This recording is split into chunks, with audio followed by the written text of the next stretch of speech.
be your advice for yourself? Advice for myself in my Amazon career, or like in life, I would say in Amazon career. In your business and Amazon, like as an entrepreneur, what would you advise yourself? So we can learn from the advice you give to yourself. Yeah, it's constantly changing. I could talk to you now, and then in a month I would talk a little different. I always try to improve.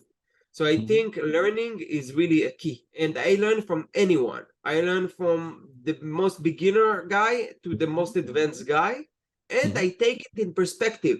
I don't take it as granted. I don't take it like it's real, because it's real for him or for whoever is sharing the idea. So even I always tell this to my subscribers. Everything that I say through my experience and through my eyes. You should try it and see if it works for you or not. But you should always try things, take massive action. I think that's worked very well for me. I still try a lot of things, and not all of them working, but it's basic rule of numbers. You try more things, it's statistics. Certain things work, certain things not gonna work. So the more things you try, you have a higher chance of a lot of things to work.